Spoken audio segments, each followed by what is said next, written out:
Hola a todos y bienvenidos al nuevo episodio de Un Café entre Sesiones. Hoy estamos aquí, las compañeras de Pro21 y yo, para hablaros del apego. Es un tema muy extenso y queremos ofreceros toda la información posible que pueda ayudaros a entenderlo bien. Vamos a hablar no solo de su definición, sino también de los tipos y los estilos de apego que hay. Y luego haremos una segunda parte en la que hablaremos de cómo afecta a las relaciones y a las relaciones de pareja en concreto, y también un poquito de los roles de género que tienen que ver con el apego. Así que sin más, empezamos. Os animamos a suscribiros a nuestro canal. Si os gusta la psicología, la salud mental, pues aquí estamos para daros toda la información que podamos al respecto. Así que bienvenidos.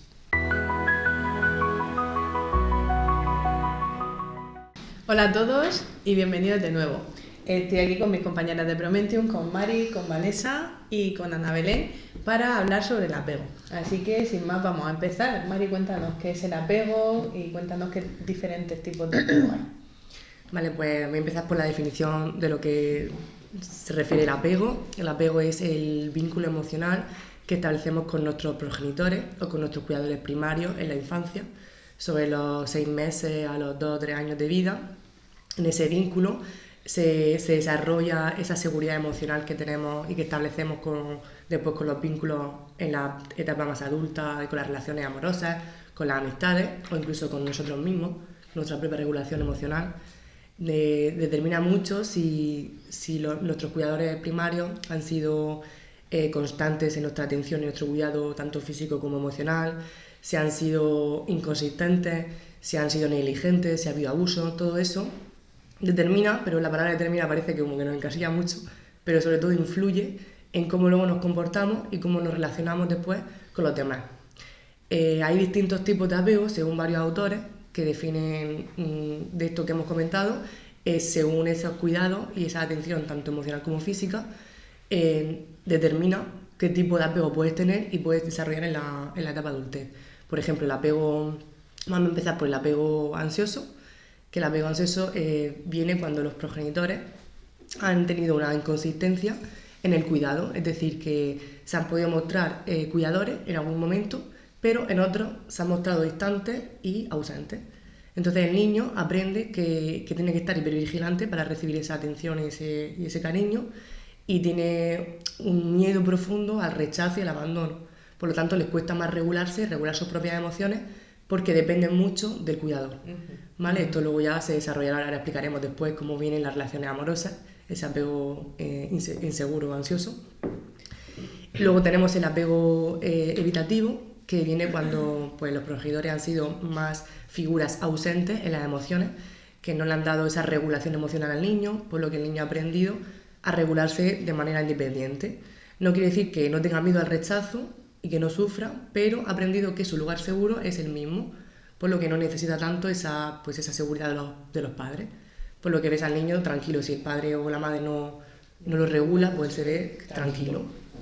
Vale. Esto, por ejemplo, salía en la situación, en el experimento de la situación extraña, ¿no?, de Mary Ainsworth, cuando se hizo en una habitación cerrada para ver cómo reaccionaba el niño ante la presencia o la ausencia de la madre. Entonces fue un poco la que con este experimento dio lugar a conocer cómo se establecía ese apego que ya Bowlby hizo en su momento, ¿no?, con su teoría del apego. Sí, y observó que el niño, cuando el progenitor se iba, o la figura de cuidado primario, se iba de la sala, el niño no se mostraba confuso ni nada, se sentía tranquilo, se veía aparentemente tranquilo, y no buscaba al progenitor. En cambio, a diferencia del apego ansioso que hemos dicho antes, el bebé, cuando se iba en este experimento, se iba a la figura de apego, se sentía que no podía regularse, mostraba una emoción pues muy desproporcionada, hasta que no volviera esa figura. Luego tenemos el desorganizado, que este sería pues un poco más caótico. Aquí vienen pues conductas negligentes, abusos de los padres, por lo que es verdad que es como una mezcla entre el ansioso y el evitativo, y en el niño lo vive como una confusión. Mis padres a veces me dan cariño y otras veces incluso me maltratan. Entonces tiene una ambivalencia entre la cercanía y el deseo de ser querido y el rechazo del daño físico o emocional. Vale, en el experimento sí que mostraba muchísima desregulación cuando el progenitor se iba de la sala y le costaba muchísimo regularse, pero sí que tenía deseo a que volviera el progenitor. Y luego ya tenemos el apego seguro, que lo he dejado por último, porque es cuando los progenitores muestran esa consistencia en esos cuidados, tanto físicos como emocionales.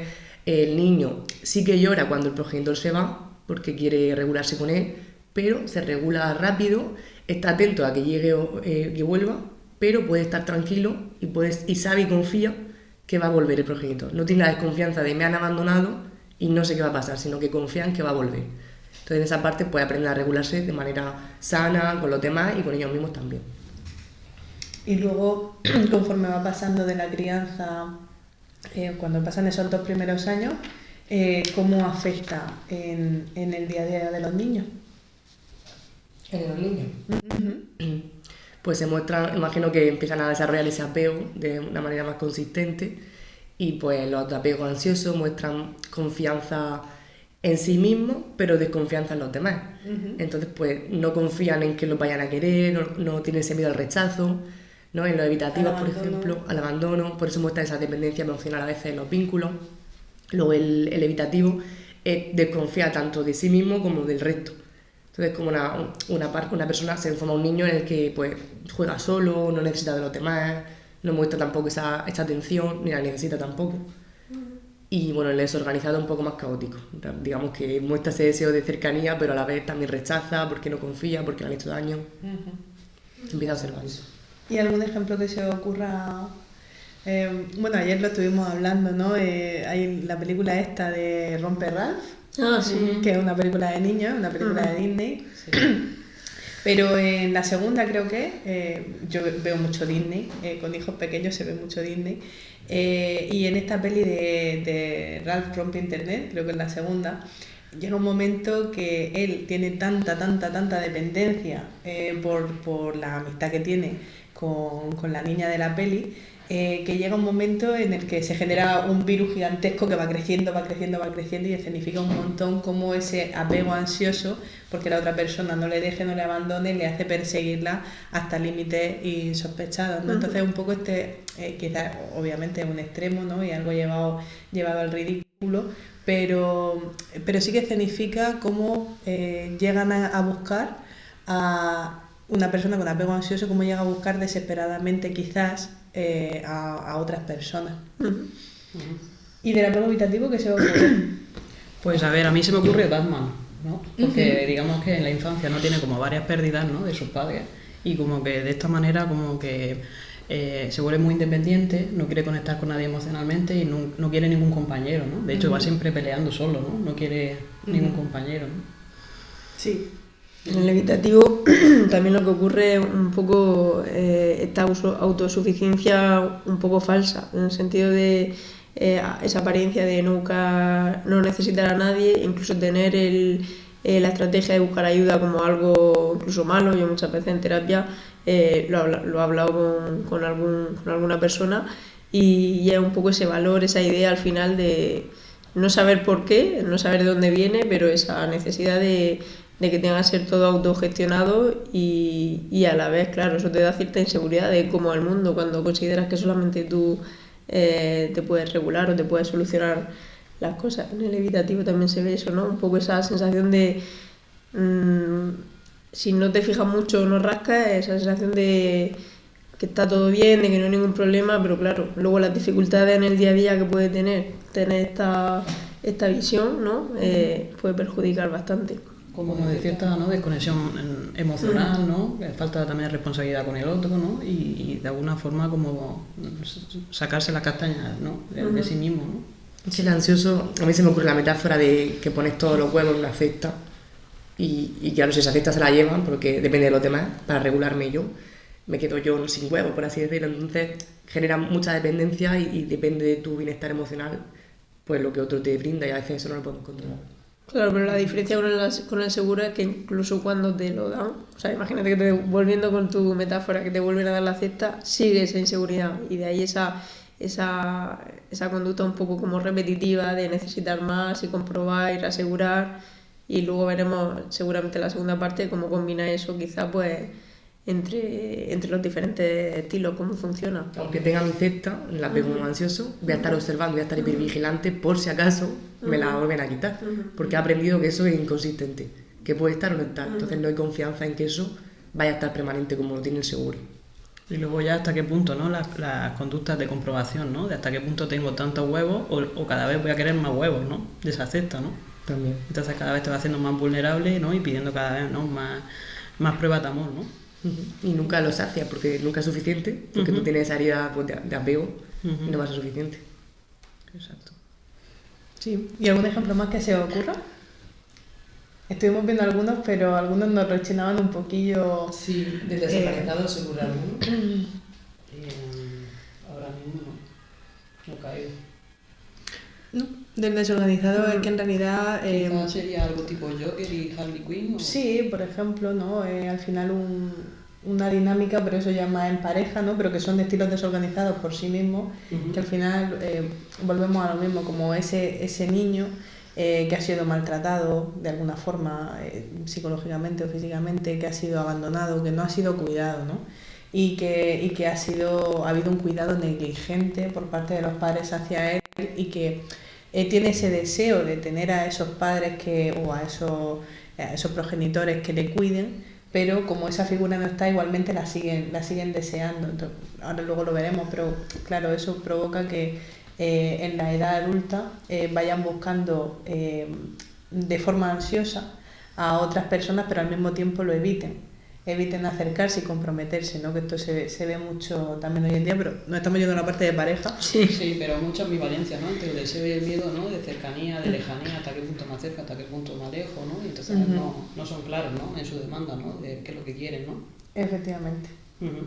Y luego ya pues el extremo pasamos de una relación que puede ser desorganizada, como se va generando cada vez más inseguridad, por lo que estábamos diciendo, cada vez más inseguridad, más ambivalencia, más inestabilidad, y todo eso pues acaba deteriorando en una relación dependiente, o más que dependiente, en una relación tóxica, que puede ser poco tóxica o muy tóxica dependiendo del grado en el que sea. Son relaciones que lo hemos hablado muchas veces en nuestras supervisiones, que es muy difícil aportar luz en ellas y hacer una terapia consistente, porque normalmente son personas que claro, han buscado también de alguna forma a la persona que complemente de alguna forma lo que les falta.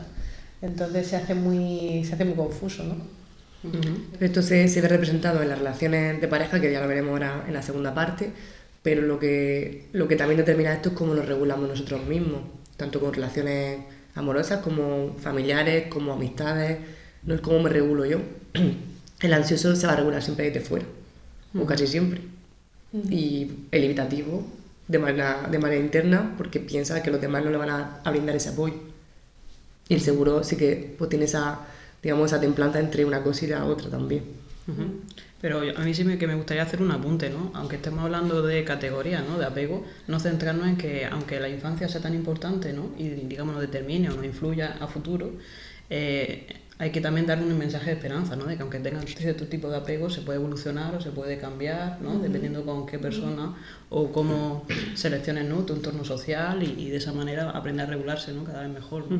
Claro, digamos que como que en la infancia se genera un poco esa base, y entonces si no se aborda de alguna manera o no te vienen diferentes experiencias con diferentes personas que también puede hacer que eso cambie, seguimos en automático, seguimos con esa base que nos han dado. Por lo tanto, con terapia, con trabajo personal, ya te digo, incluso con experiencias, con relaciones diferentes, no hablo de pareja, sino con relaciones de amistades o con formas distintas en las que te hayas podido relacionar, eso seguramente pues quede un poco ahí ese sesgo o esa dinámica, pero realmente lo que al final es lo que importa, que es cómo nos comportamos o cómo podamos sentirnos o cómo podamos regularnos. Claro que se puede cambiar, no es como una cosa genética que si te toca un lunar aquí te toca y ya. Por eso he recalcado la parte de determina, que parece que no encasilla mucho en influye, porque es como, si lo digo siempre en terapia, que es como nuestra base. Tenemos esa base y tenemos que cuidarla también, es decir, tenemos que no tenemos que luchar contra ello, sino pues tener esa introspección, saber que ese es nuestro tipo de apego y de alguna manera, como dice Ana Belén, cuidar el comportamiento que tengo sobre eso, y más si nos juntamos con gente que tiene un apego muy diferente al nuestro. Tenemos que entender el nuestro y entender el de la otra persona. Entonces, de esta forma sí podemos volver a regularnos, pero sí que tenemos que ser conscientes de que nuestra base o nuestra herida pequeña va a ser esa. No podemos cambiar lo que hemos vivido. Y también ser consciente, ¿no? No solamente el tipo de apego, sino qué necesidades de apego tenemos y qué heridas emocionales, ¿no? Tenemos de ese apego, ¿no? Sí, yo creo que es importante eso, mandarle un poco el mensaje, porque hoy en día con las redes sociales, con tanta información como hay, muchas veces la gente escucha cierto tipo de informaciones, se encasilla en un lugar, eso por un lado ayuda a identificar qué es lo que te puede estar pasando, cómo te estás relacionando con los demás, que eso siempre va a ser bueno, el poder identificarse y el obtener información, pero también es importante eso, saber que con identificarlo no es suficiente, pero con ese trabajo personal para poder llegar a establecer relaciones seguras con las personas, pues que se puede conseguir, ¿no? Eso creo que es lo más importante, analizar de dónde viene, el conocerlo. Muchas veces somos conscientes de nuestra historia, otras veces no, otras veces hay tanto trauma que está bloqueada esa parte, ¿no? Pero cuando no hablamos a lo mejor de esas heridas de apego o no hablamos de trauma como tal, pues sí que vemos a personas, o por lo menos me sucede a mí en consulta, que vemos a personas que están secadas por ese apego, vamos a decir, no determinadas sino influenciadas, y que cuando establecen relaciones no lo hacen consciente, que viene desde ahí, ¿no? De cómo se han relacionado con sus padres, cuando sabemos que una de las tendencias es a repetir patrones familiares. No es que los queramos, no es que queramos repetir patrones, sino que tenemos esa tendencia. Entonces, pues simplemente por poner un poco el apunte, ¿no? De que el primer paso es identificar, pero que con solo la identificación y entender algo no es suficiente, sino también pues hay que buscar esa seguridad, porque al final es que estamos también determinados, ¿no? A buscar esa seguridad en las personas. O sea, desde bebés todos necesitamos lo mismo, necesitamos que nos cuiden, necesitamos que nos quieran, que nos alimenten, y cuando no tenemos eso y no tenemos ese afecto, no tenemos esa... y muchos factores que se mezclan, que ahora no hablas tú más de los factores, pero cuando pasa todo esto, pues nos influye. Es importante también señalar esto que dice Raquel, porque muchas veces en terapia lo escucho. Yo soy apego ansioso, yo soy evitativo, quiero también quitar un poco la psicopatologización de esto, que es justo lo que decía Raquel, que estamos dando información sobre esto, pero no para encasillarnos en algo y de alguna manera hipervigilar eso de una manera como si fuese algo negativo. Sí, poner la etiqueta, ¿no? Porque al final cuando pones una etiqueta te crees que tú eres eso, ¿no? Y te comportas en base a eso, ¿no? Claro, y piensas que es malo y incluso te culpas, pero esto que hemos vivido no es por culpar a los padres, pero al final es una combinación de muchos factores, pero al final es nuestra historia, no podemos poner nuestra historia, por lo que hay que darle un poco la compasión de, vale, este es mi apego, no voy a intentar luchar contra él, voy a intentar cambiar mi comportamiento en los vínculos, que ya hablaremos ahora en la segunda parte. Y que también es natural, ¿no? Tener a los padres como modelo, porque, digamos, lo hemos visto desde pequeños, ¿no? Y entonces, lógicamente, a buscar, ¿no? La pareja está ahí, ¿no? Es como un cierto automatismo y bueno, simplemente una pequeña alerta ¿no? Y ponerse a trabajarse, ¿no? Y da gusto en terapia, no sé si ha pasado a vosotras también, que cuando, como ha dicho Raquel, repiten patrones de comportamiento de sus padres, muchas veces incluso los rechazan. Yo no quiero ser como mi madre, no quiero ser como mi padre. Y luego en terapia de pareja, sobre todo lo veo más, que te dicen ellos mismos, anda, pero si esto lo conectas con la historia, lo conectas con ese apego de la infancia, y te dicen, pues sí, es verdad que lo estoy haciendo igual que mi madre, lo estoy haciendo igual. Y ese clic que hacemos de decir, vale, esto lo estoy repitiendo, es lo que nos ayuda luego a cambiar el comportamiento, que a veces de manera automática, como dice Vanessa. Yo creo que eso es lo bonito un poco al final de ese crecimiento, pero también es lo difícil, es decir, que viendo en Instagram 4 etiquetas de lo que significa cada apego, ni siquiera con la explicación que hayamos dado aquí ahora, aunque sea un poco más extensa que una infografía, eso no es suficiente. O sea, no solo entender porque soy más independiente, soy más... Luego es irte a tu día a día, identificar lo que sientes, lo que piensas, por qué has reaccionado así aquí. Y siempre nos quedamos cuando hacemos esto del ciclo negativo, las cosas que pasan arriba, que sería como lo que se ve, lo que se palpa, lo que se dice, lo que se hace, pero si nos podemos quedar dando 1000 vueltas ahí arriba, pero realmente es ver qué está pasando abajo, qué se está sintiendo, a qué herida se está golpeando sin darte cuenta, y entender que seguramente las personas que tengas a tu alrededor es que no lo viven así, y por eso lo que tú hagas pues no va a tener el mismo resultado que lo que te puede hacer lo que te hacen a ti o lo que tú sientas. Entonces, resumen eso, no es solamente saber la etiqueta ni saber, es que esto yo también lo he oído, no solo en consulta, sino en mi día a día. Pues yo soy evitativo, pues yo sí.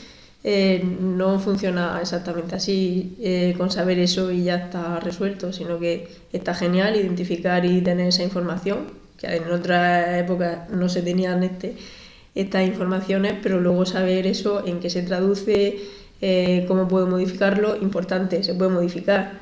Es decir, lo que tú hagas al final, y si queremos alimentar X cosa, ¿cómo lo puedo alimentar? Antes lo estaba intentando alimentar así, pero está claro que no funcionaba porque tenía el efecto contrario, ¿no? Y entonces creo que eso también es Exacto, ¿no? Que se trata de un sistema bidireccional, ¿no? Digamos, el individuo afecta al ambiente, pero luego el ambiente también afecta al individuo, ¿no?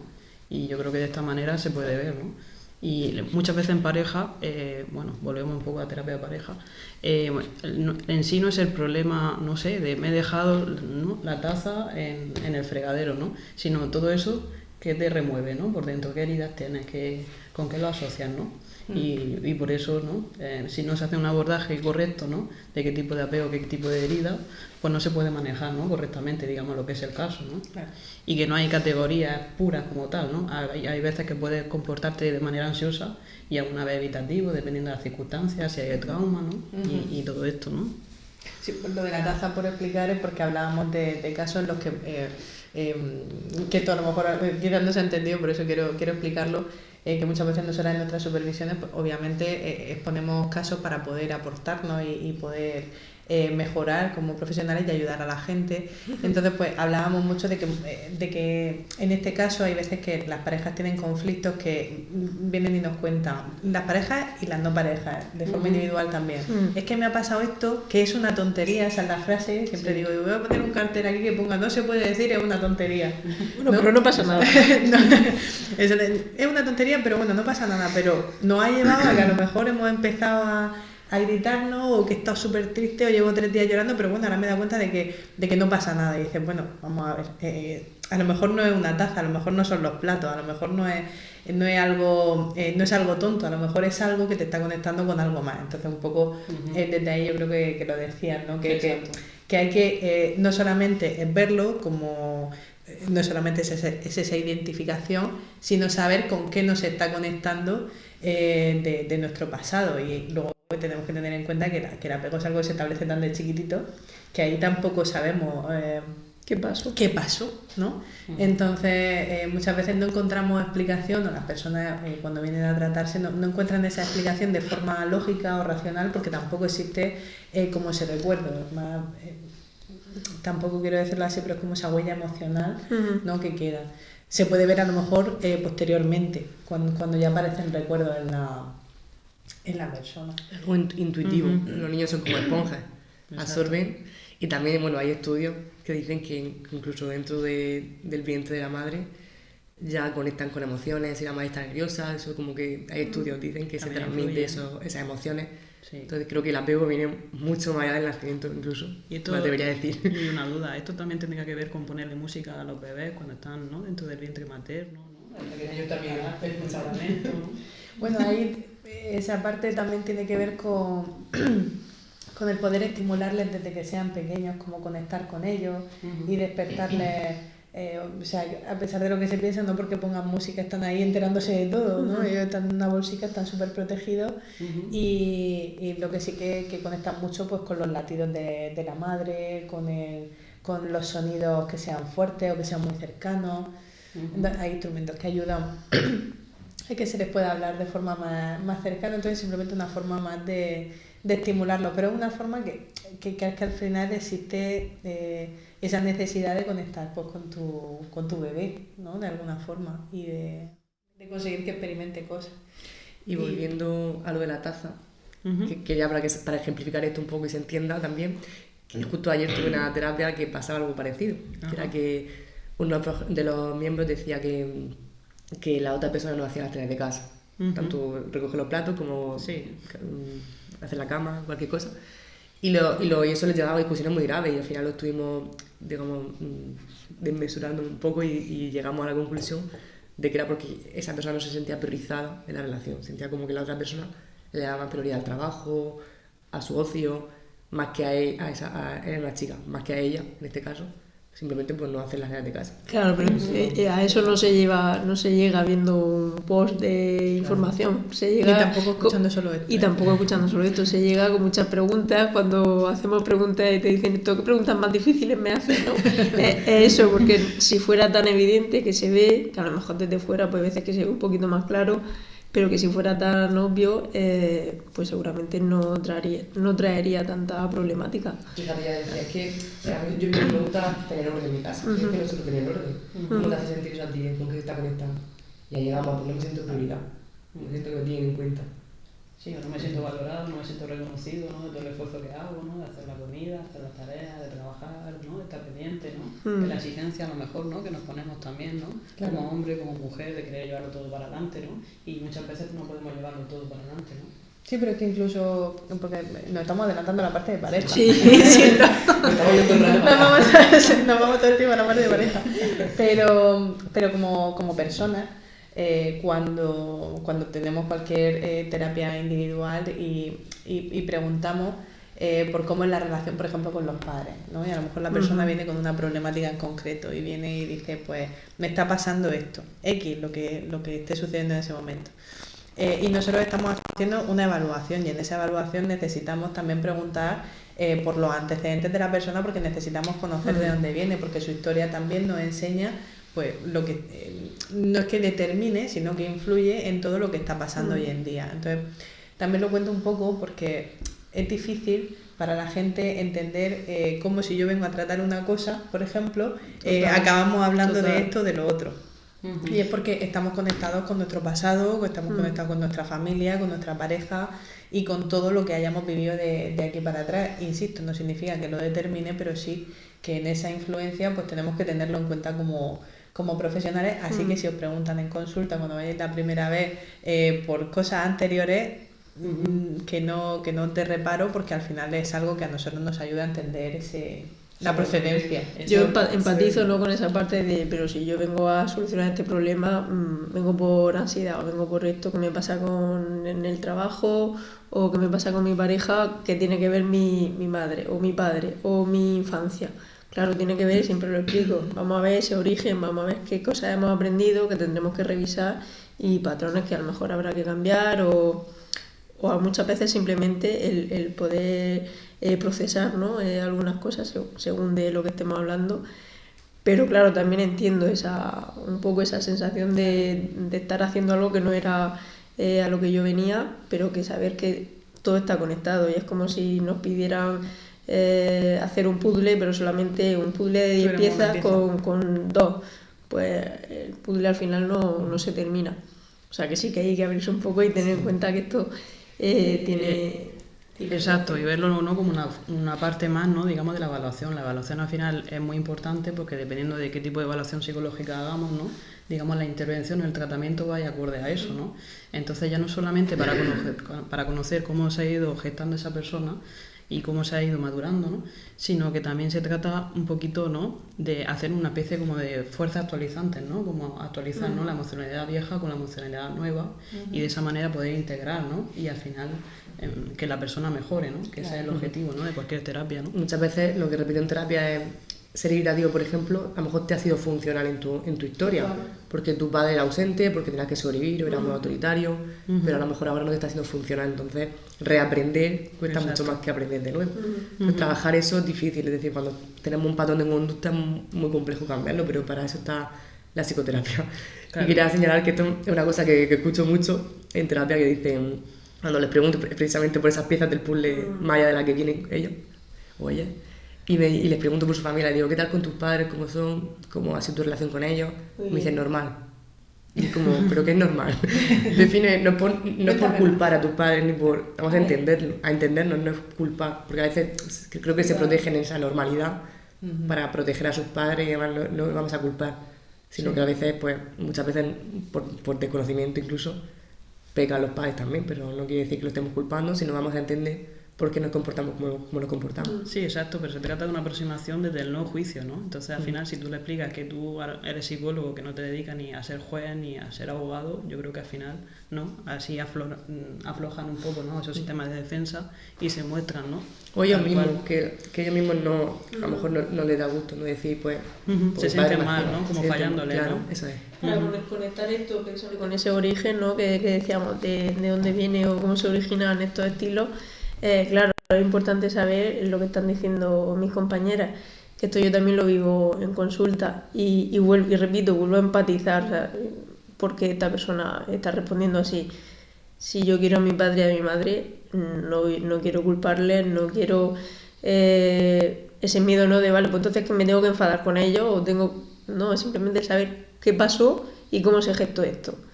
Y en base a eso seguramente incluso hasta te puedas relacionar un poquito mejor con ellos. Y saber que lo que decíais, ¿no? Que no es un juicio ni para mí como psicólogo, porque como psicóloga lo que yo piense o tal, da igual, sino al final lo que la otra persona entienda. Entonces viene por eso. Claro. Pero si ya de primera hay como se ha hecho que la culpa es de los padres, no. La culpa no, la responsabilidad se gestó, eso fue de muchas cosas. Incluso me han venido recientemente, ¿no? Padres de adolescentes o madres pues muy preocupadas. ¿Y por qué ocurre esto? ¿Y qué hice yo mal? ¿Y si hubiera hecho? Pues tú como madre o como padre has hecho lo que has podido, igual que nosotros con nuestras parejas o con nuestros amigos nos comportamos como podemos y hacemos lo que podemos y lo que sabemos y lo que llevamos encima, los padres también. Entonces, claro, no como quedarnos solamente en que eso sea la única pieza. Es importante porque es donde se está generando, donde se está empezando, donde se está haciendo esa base, y por supuesto que por eso hay que abordarla, pero que luego hay otras cosas pues como el ambiente familiar, influyen también pues los hermanos. Por eso cuando tengo gente a mi alrededor que dice yo tengo 4 hijos y lo he tratado todo igual, sí y no, porque la situación no era la misma, la casa no era la misma, o sea, el ambiente familiar no era el mismo, las interacciones que se hayan podido tener son distintas, incluso luego cuando van a la guardia, bueno, a la escuela infantil o al cole, las relaciones pueden ser diferentes, entonces van influyendo más cosas, los aprendizajes, el temperamento del niño, o sea, ya como nazca. Si hay padres y si hay multipadres, es decir, que tengáis más de un niño o una niña, diréis, jolín, ha salido también de mí, pero es que son tan diferentes. Pues eso influye, como el niño es diferente, tú haces cosas diferentes y entonces él lo toma también diferente. O sea que liberar un poco, aunque estamos parece que poniendo como mucho peso en esas primeras etapas, liberar el peso en el sentido de que son más cosas. Si fuera solo una, seguramente ya todos seríamos perfectos porque se había abordado esa única cosa y ya está, y no es así, ¿no? Influyen, pues ya os digo, la sensibilidad que hayan podido tener los padres, pero es que tú o sabes o no sabes. Claro, es que eso es justo que además me parece mal leído el pensamiento porque estaba pensando, ¿qué pasa en las familias en las que hay pues, más hijos, ¿no? O sea, que no son hijos únicos, y en las que se establece una relación diferente con cada uno de ellos, y cómo cada uno de ellos es o se relaciona con los demás? Que parece, muchas veces los padres decimos, es que parece que no son míos, o que son... Dice, pero ¿cómo pueden haber salido tan diferentes? Y a mí solo tengo 2 y me pasa, y imagínate. ¿Cómo será, ¿no? cuando son más hijos? Entonces es importante, sobre todo para desculpabilizar un poco en ese sentido, de que no siempre, a pesar de que haya sido una educación pues respetuosa y habiendo hecho lo que estamos diciendo, ¿no? Que se haya hecho lo que se ha podido hacer de la mejor manera posible, porque nosotros en terapia no vamos buscando nunca culpar, sino que vamos buscando entender para que la propia persona entienda y que pueda hacer su introspección, de ver cómo eso le puede estar afectando a día de hoy y poder entonces así, si es posible, generar cambios. De hecho, para desculpabilizar a los padres que por esta época no escuchemos, vale, soy ansiosa, la culpa es de mi madre que no me hacía caso, no queremos esto, queremos desculpabilizar de esta manera. Hay un estudio, que no recuerdo el autor ahora mismo, que en el estudio de los bebés también veía que según la percepción que tenían los bebés, su percepción interna, clasificaban, por ejemplo, el tiempo de espera de recibir el cuidado, tanto físico como emocional, diferente. Por ejemplo, un niño podía estar llorando, imaginaros, y la madre o el padre acudir después de 5 segundos, mientras que está terminando de hacer algo y va corriendo, y esos 5 segundos el niño vivirlo como un abandono terrible. Y en cambio otro, estar 15 segundos llorando, esperando a la madre o el padre, y que el padre venga y vivirlo como un apego seguro. Como yo he llorado pero han vuelto. Entonces creo que también los padres lo hacen lo mejor posible, la mayoría, pero que también ahí influyen esos factores que has podido mencionar tú, pero quería añadir este estudio porque es interesante el ver qué diferencia de segundo un niño lo puede vivir de una manera de desconsolado, de mal abandonado, de no me están haciendo caso, y otro de la otra forma. Entonces se puede establecer el apego seguro, inseguro. Que estamos poniendo como el foco en qué se vivió que había afuera, pero es que también cómo seas tú o cómo percibas tú, interpretes tú también influye. Luego la forma en la que al final nos desarrollamos en el futuro, también tener en cuenta que puede ir a lo que he dicho antes, puede haber ido cambiando también con relaciones que hayamos tenido después, que no solamente se queda ahí.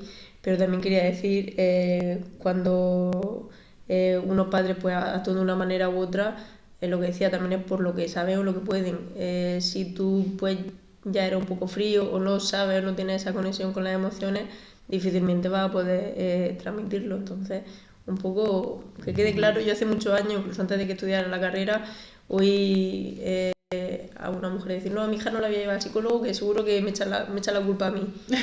Sí. Y es que claro, estamos evitando solucionar un problema por no enfrentarnos a cosas que asumir que no pasa nada sin juicio, pues sí, pues yo lo he hecho así o lo he hecho así.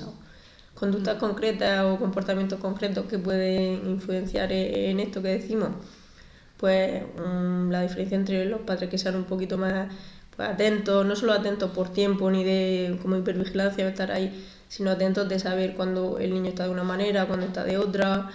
¿Qué significan sus peticiones, ¿no? Claro. ¿Qué está pidiendo cuando llora o cuando te necesita o cuando hay atención, ¿no? Eso no lo hace para llamar la atención, pero bueno, también es un signo de alerta, de saber que esa atención todos los niños la van a reclamar. De hecho, cuando no reclaman nada de atención, ahí también tenemos que poner un poco el ojo, porque cuidado. Entonces, muchas veces patologizamos, joder, es que no para de llamar la atención. Bueno, dependiendo de en qué medida, de en qué grado, de en qué situación, pues eso marca una cosa o marca otra. Que nunca llame la atención, tampoco, no es sano. Por eso también hay que reinterpretar, ¿no? De que muchas veces cuando hay una persona que está llamando la atención, no está llamando la atención simplemente porque le apetezca, ¿no? Sino que muchas veces está encubriendo, ¿no? Necesidades afectivas que no están siendo cubiertas, ¿no? Entonces, si tú ves como que alguien que está demandando atención, está demandando amor, es una manera, ¿no? De a través de la compasión, de la empatía, acercarse, ¿no? Y bueno, al hilo de lo que decía Ana Belén, ¿no? Con el hecho de culpar a los padres, hay que decir que es de bien nacido ser agradecido, ¿no? En cuanto a que los padres han hecho todo lo que han podido por nosotros, ¿no? Es una época que, bueno, sí que la hemos tenido que vivir muy cerca de ellos, pero que ya a partir de 18 años, lo siento, ya somos adultos, ya somos independientes y somos autónomos, se supone, ¿no? Entonces hay que llamar un poco a la responsabilidad, a la conciencia, ¿no? Y a la cosa común para intentar hacer esa separación, ¿no? Esa diferenciación con los padres, ¿no? Y pasar de una relación, digamos, asimétrica vertical que se puede producir, ¿no? En la infancia y en la adolescencia, pero que ya conforme vamos avanzando en la madurez, como que poco a poco tenemos que ir cogiendo nuestras habilidades para poder que sea una relación de iguales, ¿no? Con los padres, ¿no? Sí, me parece que lo has explicado estupendamente, porque además es que eso lo vemos continuamente en consulta, ¿no? Que, como decía, es que no es solo no es etiquetar, no es solamente identificar, sino entender y luego también poder responsabilizarte. Es decir, ambas cosas. Una cosa es entender y lidiar con ello en la medida que se pueda lidiar con el pasado, con la crianza, etcétera, porque hay formas de poder lidiar con ello. Y aunque no podamos volver atrás y cambiar el pasado, pero el poder entenderlo y verlo desde una perspectiva adulta y responsable, pues sí que cambia la forma en que luego afrontamos los problemas. Entonces esto es muy difícil muchas veces de tratar en consulta, o a mí me resulta muy interesante poder tratarlo con la gente, porque siempre existe el lanzar esa responsabilidad o esa culpa solamente al de dónde venimos. Entonces yo creo que aquí lo que pretendemos es explicar que es importante saber de dónde procedemos, porque eso también marca un poco la continuación de nuestra vida, ¿no? El cómo seguimos, pero tan importante es eso como luego entender que somos seres individuales y que por eso se hace esa individualización al final de los padres, rompemos un poco ese cordón, ese hilo que nunca termina de romperse quizás totalmente, pero donde nos hacemos adultos y tenemos que empezar a responsabilizarnos también de nuestras acciones, de nuestras emociones y salir un poco de la culpabilización a los padres, ¿no? Y se trataría un poco de redirigir el foco, ¿no?, de la atención, porque muchas veces, si os fijáis, cuando señalamos a alguien, ¿no?, tenemos un dedo hacia afuera, pero tenemos tres hacia nosotros, ¿no? Entonces, como tenemos tres hacia nosotros, pues pregúntate por qué te está afectando, ¿no? Y lo que estáis diciendo también incluso luego influye, o sea, sería bueno que se tuviera en cuenta también en cuanto a cuando nos relacionamos con los demás, nos relacionamos entendiendo a los demás, es decir, dos hermanos, ¿vale? Y uno pues tiene un estilo un poco más evitativo, el otro más ansioso, y supuestamente se criaron en el mismo entorno con los mismos padres, pero claro, uno resulta que era el hiperresponsabilizado porque el padre se quedaba durmiendo, porque no le llevaba al colegio, entonces este primero o el segundo, da igual, era el que tenía que hacer el desayuno, el que ocuparse el otro, claro, estaba seguro porque estaba cuidado por su hermano. Entonces, en lugar de relacionarnos desde ese rechazo de por qué tú respondes así y por qué yo no, igual que digo, hermanos pueden ser amigos, ¿no? O sea, utilizar toda esta información también, quiero decir, para entender a los demás. Lo que a mí me afecta, porque a ti no, porque esto que yo no lo entiendo, vale, pues si yo esto no lo entiendo ya me quiere decir que algo le está pasando a esa persona o en algún momento algo le está golpeando que ella, como a mí no me llega, no lo entiendo. Pues entonces traducir esto... para generar esa empatía. Claro, esta responsabilidad que dices para con nosotros mismos, utilizarlo también para mejorar las relaciones que tenemos con los demás. Hay muchas cosas que hacen que al final por eso seamos diferentes. Y en terapia también se trabaja mucho esa responsabilidad que decía Vanessa, de responsabilizarnos cuando ya somos adultos, en recolocarnos en la jerarquía de los progenitores. Normalmente los progenitores están desde la infancia en una posición por encima porque son nuestros cuidadores, dependemos de ellos. Entonces muchas veces por evidencia nos hemos tenido que colocar por encima y ser nosotros ese rol, cambiar el rol de cuidador. Y eso pues al final genera pues también otro tipo de apegos diferentes y muchas veces en el presente se sigue representando. Eso en terapia también se trabaja. Recolocar tu rol también es muy, muy difícil porque ese rol también lo asumimos con la pareja, con el trabajo. Entonces volver a recolocar en el rol que nos corresponde también es un trabajo profundo y de esa responsabilidad de adulto de vale, esto me ha sido funcional en mi historia, pero quizá ahora tener este rol no me está siendo funcional. Exacto, pero ojo, no solamente digamos, ¿no?, a los hijos, ¿no?, sino yo entiendo también para los padres, ¿no? Muchas veces también en consulta nos llegan padres, ¿no?, y entonces dicen, es que yo sé que a mi hijo le tengo que dejar libertad para que vaya cogiendo independencia, autonomía, habilidades, pero me cuesta soltar, ¿no? Entonces también un poco de dramatizar eso, ¿no?, de decir, bueno, ¿cuánto tiempo llevas invertido en tu hijo? Entonces dice, pues 20 o 25 años. Digo, bueno, es que es normal que te cueste, ¿no?, soltar, porque has invertido mucho en ello y quieres que eso prospere, ¿no? Entonces, entenderlo, ¿no? Y validarlo. Estoy totalmente de acuerdo. Se me está ocurriendo un ejemplo de una madre que también me dijo, ¿tú crees que... Estábamos tratando otra cosa, pero me soltó ese comentario. Dice, ¿tú crees que a mi hija pequeña que tiene 2 años está bien que yo cuando me quiera ir, porque si le digo que me voy se empieza a llorar? Entonces, ¿está bien que yo desaparezca y no le diga nada? Sino que me vea en el salón y de repente me vaya, sin hacer ruido. Fijaros esto cómo fomenta un poco, yo sé que esto es de la buena intención esa paciente, pero cómo fomentaría, se lo expliqué a ella, el apego ansioso, de repente mi figura de seguridad está, de repente no está, y no he estado atento o atenta. Entonces esto genera tengo que estar hiperalerta por si se va. Entonces todo esto son cosas que solemos hacer con la inocencia, de decir, pues mira, le genero menos daño a mi hijo, a mi hija. Pero quizás no estamos consolando esa seguridad. Y en ese sentido a los cuidadores el mensaje que mandaría es más allá de lo que la reacción que se ve, que se palpa, repito, a esa cosa que hay ahí arriba, más que fijarnos en cuál es el resultado ahí, cuál es el resultado en el mensaje que le está llegando. Es decir, vale, que si me voy, pues no llora porque no se entera, igual luego ya porque se lo gestione como pueda esa criatura, claro, pero lo que le está quedando es eso. En cualquier momento me pueden dejar, en cualquier momento me abandonan, en cualquier momento tengo que estar comprobando y de ahí luego en el futuro necesito que me diga mucho esto, necesito dónde está y que, ¿vale? Entonces no quedarnos tanto en cuál es la reacción del niño o niña en cuanto a lo que se ve o lo que haga, sino qué mensaje se le está dando. Le estoy dando el mensaje de yo estoy aquí cuando se enfada o tiene una rabieta. Entender también que los niños no son adultos en miniatura.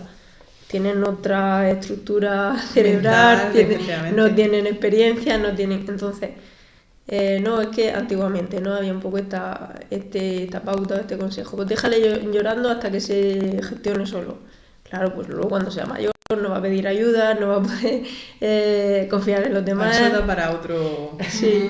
Eso da para otro. sí. Vale, pues no, tampoco te doy lo que necesites o evito que esté el otro extremo, ¿no? Evito a toda costa que haya ningún tipo de sufrimiento, que no, mira, pues te acompaño, estás enfadado, te ha pasado, ¿verdad? Y tú le vas repitiendo, porque ellos no conocen todavía eso, le vas diciendo lo que le está pasando. Venga, cuando se te pase, estoy aquí contigo, ¿estás bien ya? No. Y es que te das cuenta que ahí un poco se concilia todo, que sí, que sé que muchas veces es muy difícil, que no vamos con la paciencia al 100% del día, pero No somos perfectos. en absoluto, pero pensar que no es tanto qué pasa, cómo reacciona el niño o lo que haga, es qué mensaje le estoy dando, qué está aprendiendo. Efectivamente que le está llegando, porque además los padres pues nos pasa mucho eso, si en algún momento tienes que dejar al niño con algún cuidador, por ejemplo, a mí me ha pasado de tener un cuidador, una persona que en un momento dado se ha podido quedar con mis hijos y decirme, corre, vete que no te vea, que si te ve llora. Y dice, bueno, quiero despedirme, o sea, quiero que me vea porque yo sé efectivamente qué mensaje le está llegando a mi Y que hija llore y que o seas a tú mi quien le hijo. consuela, y entonces ya se queda un poquito... Ese malestar, cuando es madre o padre, te da cosa. Dice, es que si le digo que me vuelva a llorar y no quiero que llore, y esa sobreprotección de no sufrimiento, volvemos a vencer las cosas que hemos dicho en otros podcasts, de sostener el sufrimiento, de bueno, está llorando, me está doliendo que llore porque es mi hijo, pero le estoy mandando un buen mensaje de que, vale, te estoy despidiendo y sabes que, y te estoy diciendo que voy a volver. Y que muchas veces no es solamente por los hijos, sino también por el cuidador que se está quedando con el hijo, ¿no? Que es que, madre mía, le voy a dejar aquí el marrón de que se quede el niño o la niña llorando, tal, y no quieres tampoco que sufran. O sea, básicamente al final intentamos muchas veces, por evitar el sufrimiento, pues tomamos actitudes que quizás no son las mejores, ¿no? Porque en las mismas circunstancias yo puedo dejar en un momento dado a mi hija, por ejemplo, y decirme otra persona, no, vente, vamos a despedir a mamá y acompañar a mamá a la puerta, vamos a darle un besito, no te preocupes, cariño, venga, y entonces intentar también que, esos cuidadores o esas personas que en un momento dado nos pueden echar una mano, que participen de esa forma activa, porque eso aporta seguridad al niño, ya no es solamente seguridad de los padres que se van y que luego vuelven, sino de ese apego que también se establece con ese cuidador, por puntual o por estable que sea, ¿no? Entonces... Al final el mensaje, mi madre se ha ido, nos ha despedido y me ha dejado con esta persona. Claro, que no sé. Yo abriría otro melón, que es cuando de hecho a ti ahora sí, cuando un poco escenificando eso, cuando has dicho lo de ese abrazo, ese beso, que esto se entrena. Tengo ahora, y he tenido y tengo ahora también en consulta una persona que me dice, me da cuenta de que yo no me abrazaba con la familia, así un poco como que era incómodo, raro, porque es tu cumpleaños y hay que abrazarse. Con mis personas en general en el entorno, ya no era que como no lo había tenido, pues no lo necesitaba, sino como era algo desconocido, me era incómodo. Estoy hablando del mostrar afecto físicamente, besos, abrazos, caricias, y resulta que al ser mamá descubrió que le daba gustico, que le gustaba esos abrazos, y los niños pues desde pequeños no lo daban, pero porque todavía no lo conocían, y que con el tiempo, esto es una inversión, con el tiempo ya son ellos quienes les cuidan porque lo han aprendido, saben que eso está bien, que eso está... O sea que todo esto también se va haciendo como la comida buena poco a poco. Es que lo desconocido siempre nos va a dar miedo, y si no le han dado ese afecto, ese contacto físico y no lo conocemos, es algo desconocido, algo novedoso y genera incertidumbre. Pero de esto tan obvio, o sea, cuando lo contaba era como, claro, si tiene relación, pues le había costado bastantes preguntas, alguna sesión, conectar con ese cambio, con esas necesidades que no estaban cubiertas, porque ahora la estaba viendo de X manera, que había descubierto un poco lo que hablamos de que no es perenne. Fíjate, claro. La maternidad le cambió un poco esa perspectiva, claro, el apego, ¿no? Porque lo transformamos de otra forma. En consulta pasa muchísimo y no quiero poner un ejemplo concreto porque es que pasa muy a menudo, ¿no? Que digamos, vengo de una situación familiar X en las que pues yo siempre en mis relaciones he sido a lo mejor la ansiosa, ¿vale? Y ahora estoy en esta situación, tengo un hijo y quiero que con mi hijo sea diferente, no quiero que sea igual, no quiero que viva las mismas cosas que yo. O sea que al final todo está conectado, ¿no? El de dónde venimos, hacia dónde vamos, tiene su sentido, su significado, pero que con nuestras acciones se puede cambiar también. Y lo digo también con la responsabilidad de decir, bueno, a lo mejor yo no he tenido esto, pero quizás incluso ahora, o incluso en vida, con los padres, con los hermanos, quizás yo mismo o yo misma puedo hacer algo diferente para generar ese afecto que no me han dado, que no sé exactamente a lo mejor porque esa persona no me lo ha dado, sino que yo sé que yo lo necesito, me hago consciente de ello y lo busco. Y eso, vamos, yo lo he visto en adolescentes, lo he visto en adultos, de decir, oye, pues mi padre o mi madre nunca me ha dado un abrazo. Y decir, ¿y qué pasaría si eres tú el que busca esto? Y no siempre ha pasado, porque esto no es una norma escrita y no todos somos iguales ni tenemos las mismas situaciones, pero ha pasado muchas veces de esa persona decir, bueno, pues voy a intentar yo generar ese cambio o ese acercamiento, y hacer ese acercamiento y resultar que la otra persona estaba abierta a recibir ese afecto, y a lo mejor lo necesitaba tanto como tú y estaba tan sediento como tú de ese afecto. Entonces, lo que quiero decir es que esto no es unidireccional, no existe solamente una explicación, y que al final hay múltiples factores que influyen en todo esto. Llevamos a lo mejor un ratico. ¿Quería añadir algo más? Yo iba a añadir... Sí, que no va a parar. No hagas esa pregunta que siempre tenemos. No me la hagas. Por eso, mejor echar el ancla. Venga, vamos para adelante. Sí, venga. Claro. Que a colación de lo que estabas diciendo, se me ha ocurrido que muchas veces, por el tipo de apego que hemos tenido, por cómo lo han tratado nosotros en la infancia, nos vamos, por ese poco autoconocimiento, nos vamos al extremo. Total. De si no me han dado cariño, ahora voy a dar un cariño extremo a mi hijo, por ejemplo. Entonces, todo esto viene, como hemos dicho antes, del no trabajo terapéutico. De yo conocer mis heridas, abrazarlas, verlas que están ahí, no las quiero cambiar, pero sí cambiar el comportamiento de una forma, vamos a una balanza. No quiere decir que ahora de repente vaya a hacer un extremo, y muchas veces nos vamos al extremo. Cuando no nos gusta vamos a llamar al negro, nos vamos a ir al blanco. Quizás la zona más funcional o favorable sería el gris, ¿no? Vamos a verlo un poco así. Entonces, muchas veces esto también lo veo en consulta, de que algo que no te ha gustado te vas al otro extremo. Pero quizás es porque eso que no te ha gustado aún no lo hemos tocado. Para intentar compensar, lo que pasa es que a la hora de compensar te vas justamente al otro polo de manera extrema, entonces claro, también eso tiene su perjuicio, ¿no? Su parte negativa, ¿no? Estoy segura de que todo esto que estamos diciendo, que queda como así como muy teórico, no sé si se entiende del todo, cuando en la siguiente parte, cuando ya empecemos con ejemplos, con cosas que van como conectándose con comportamientos, con cosas que se ven, seguro que se entiende. Que se entiende mejor.